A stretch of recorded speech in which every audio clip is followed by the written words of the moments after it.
Bonjour à tous, nous allons faire le planning de Gantt au plus tard. Alors, on a vu dans la vidéo précédente comment on faisait au plus tôt, donc les lignes jaunes, et maintenant nous allons faire en vert la ligne au plus tard. Alors, pour ce faire, quand je vous propose de le faire en vert, on va donc partir à l'envers, c'est-à-dire que au plus tôt on avait lu de A vers B, puis de B vers C et F, etc.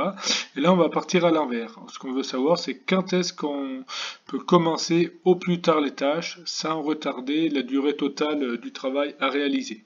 Donc ici, on a fini à 220, donc on peut partir au plus tard à 220 pour faire la tâche H.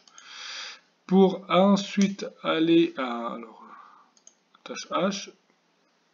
Avant la tâche H, je peux donc faire les tâches C directement, 30 ici, 30 unités de temps, tout de suite avant H. Je peux finir au plus tard la tâche C à 210 unités de temps. Je peux donc finir aussi au plus tard la tâche G à 210 unités de temps. Et je peux finir aussi la tâche E à 210 unités de temps. Ce qui correspond bien à, pour commencer ici, pour faire ma tâche, sur les 10 heures qui restent, pour 220 unités de temps. Pour faire les tâches, donc la tâche, quand on a fait la tâche C, pour faire la tâche B, il faut que j'ai fait la tâche F et G. Alors je reviens sur G et je refais la tâche F. Donc la tâche F, pour finir la tâche F, il faut que je finisse la tâche F au plus tard quand je commence la tâche G au plus tard.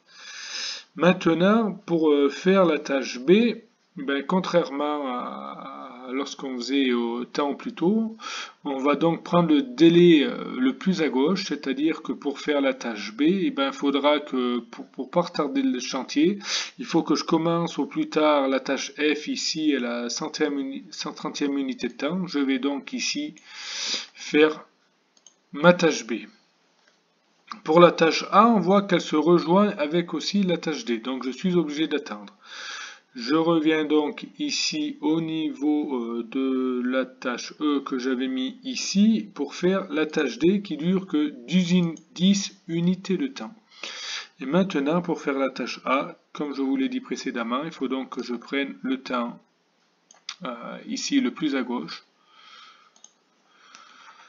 Ce qui fait qu'on obtiendra en retour ici, ce qui est normal, qu'on finisse quand même à 0 au départ. Je vous remercie d'avoir suivi la vidéo.